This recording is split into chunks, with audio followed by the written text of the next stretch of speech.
My last speaker is a terribly important one because I absolutely hate to tell you that most of this conversation has been around grants and philanthropy and grant making and different ways of thinking and working to build platforms for change.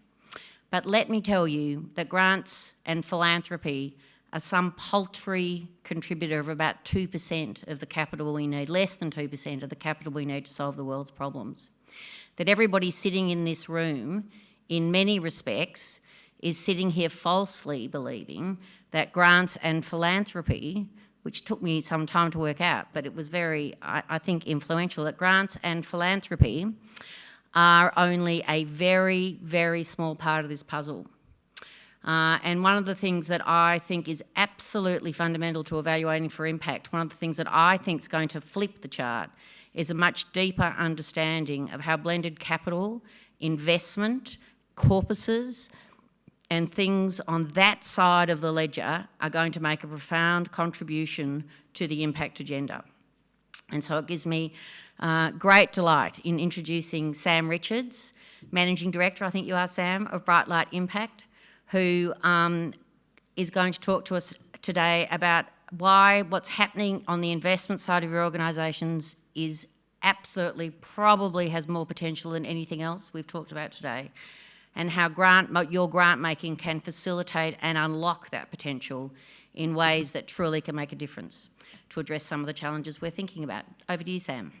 I'll probably start by making a couple of promises. I've got 5 slides. So I'll keep it brief and keep succinct. Only because there's nothing worse than getting an investment manager up to talk about investments at the end of a powerful session where he's learnt more than probably most, and then bore you with a terrible number of slides. So let me keep it brief, succinct, but intentional. Liz has used the divisive word paltry in beginning this conversation, so it's a really good way to just completely disassociate me from the room. I want to reframe that, if I can, from the outset. I want to talk about the provocative horizon, because she's made it provocative. We did start with the next frontier, didn't we, Liz? And I want to borrow from Kerry's framing and talk about success being an iceberg, just a little bit. I'm going to borrow from every single presenter who's communicated prior to me. I'm going to start with Catherine, who talked about governance and leadership, picking the right CEO. I'm going to say that critical decision around risk right at the top of the table becomes informative for how you take this journey. The journey I'm about to describe is about impact investing, the unlocking of capital, how philanthropy can play its role, but it's this conversation around risk and the courage to make strategic decisions at the governance level that I think catalyses the whole process. Liz has been really careful about the sequencing. She's talked about due diligence and unlocking the potential that sits behind a theory of change. She then had Claire come up in a very pithy, powerful presentation, talk about the theory of change, and then she had Kerry describe platforms. And then Anna spoke about collaborations and the spaces between. All of this is incredibly relevant to impact investing. Folks, before I start, even though I have begun, how many people in the room have engaged with impact investing, have come across the concept? Excellent. That makes my presentation really brief because you've all had a little bit of an entry. Since I don't know how to use this, Liz. There you go, Sam. There you go. We're an organisation that builds portfolios and makes products. Why is that relevant? Because as Liz said, this often, for many of the foundations in the room, the NGOs, not-for-profits in the room, you have a duality. You have a balance sheet, you have capital, but you also have a theory of change. You have spaces between to create collaboration. You have all of the things that make the iceberg, and you're looking for ways in which to scale that and unlock its potential.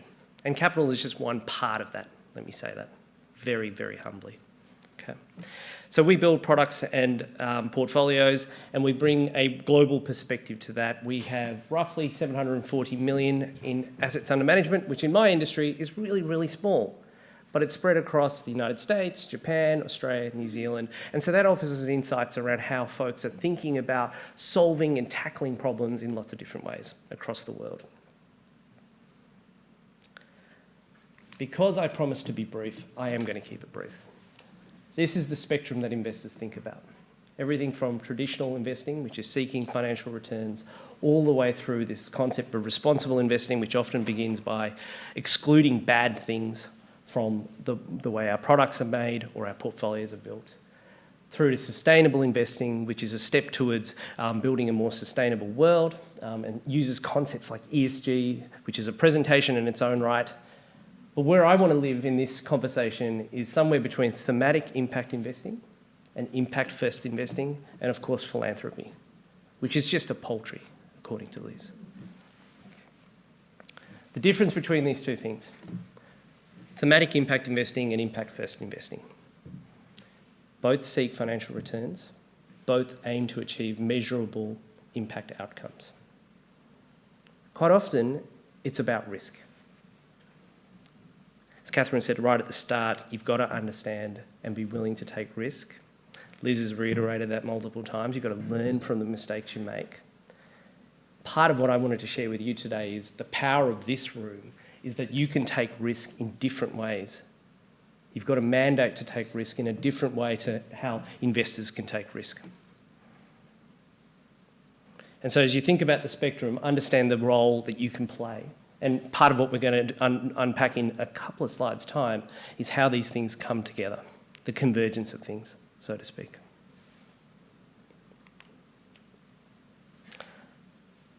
You can act to avoid harm, you can aim to benefit stakeholders, and you can contribute to solutions. The Menzies journey, the Paul Ramsey journey, and so many of the journeys across the room here, because I can just I can see faces that are so familiar, is about understanding their stakeholders and then looking for scalable solutions. And this concept of contributing to solutions is something that you can do in so many ways. But if I can just humbly submit that investing could be one part of that, and then to understand what role you could play. And where would we be without a circular diagram with a table? Blended finance. Can I take another poll, please? How many people in the room have come across the phrase, the term, the concept? Okay, 1. Excellent. Maybe 2. Someone scratched their nose. Excellent. So blended finance, in simple terms, is the use of catalytic capital from public, so the government does have a role, but before Liz Gillies jumps up and throttles me, or philanthropic sources to increase private sector development for outcomes, social outcomes. I'm going to say environmental as well, but so much of the conversation today has been emphasising the social domain, so let me stay there. The circular nature of these things, as Anna spoke about, often involves collaboration. You can see how we're bringing together 3 different stakeholder groups: the beneficiary, the private investor, and the development capital. Now, the term development capital is a bit misleading. That's you guys. That's the role of philanthropy. And what we're trying to do is bring into alignment. Gee, I learnt so much today. I've started using words like alignment and platform in a platform to mobilise private capital, often using concessional formats like grant making or first loss, which means you're taking greater risk, to bring about a scalable impact outcome. Liz alluded to some of the things that we're not quite ready to announce yet, but Menzies have been working in science entrepreneurship for quite a number of years. And what we've been working on with them, and I stand at the tail of this because you've heard the conversation from so many different perspectives today, is a structure that enables capital to come in and invest in those science entrepreneurs. Investment markets call that venture capital. I call it catalytic. What they've offered is technical assistance, which is just a way of coming alongside those entrepreneurs and making them stronger, making their ideas real, making them ready to be investable, so to speak. They've funded intermediaries, including myself and others in the room, to do the work of creating structures that enable that capturing of capital. And what they've hoped to do is, with that, all of those investments made along the way, is to release capital that sits between 50 to 100 million. And we're well on the way to that seed investment from an institutional investor to deliver on that promise, so to speak. There are others in the room, and if it's okay with Catherine, I'll reference the First Australian Capital work that Paul Ramsey and others are doing. Same narrative. Because you do need to understand where you're going as you design some of the steps along the way. Technical assistance to make a self-determined Indigenous fund manager stronger. To have the courage to invest first. Because you can take risk in different ways if you have the right conversations at the governance level. To demonstrate the viability of the work and the impact of the work, both from a financial perspective and a beneficiary viewpoint. And then to fund intermediaries intentionally to take the great concept and to put scale to it. And so on the page, you've got 3 or 4 different ways to do that. You can do it by being an early investor. You can do it by taking risk, by providing guarantees to investors that if there is a shortfall in the returns, that you might absorb it first. You can provide grant funding that brings technical assistance alongside some of the ideas or investees that you're working with. You can provide a grant to intermediaries to come alongside and develop the concept into something that's scalable and viable for investors. And all of this is about collaboration. We go back to the very beginning. It's about courage in decision making. It's about thoughtful theories of change. It's about established due diligence to understand how those things interplay. It's about having a platform. In the Menzies example, they funded an incubator. We took that incubator and turned that into a pipeline of ideas that we could invest into. And none of that happens without collaboration. The so-called spaces between that Anna alluded to. And in the end, a guy like me just gets up with 5 slides and gets to tell you a little story.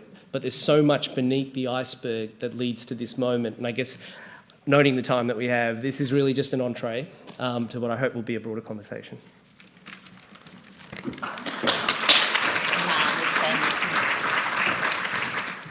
All right, so this next bit was meant to be an hour and we've got 5 minutes. Can everybody please take out a piece of paper? This is what I want you to take out with you. What have I got to do? Oh.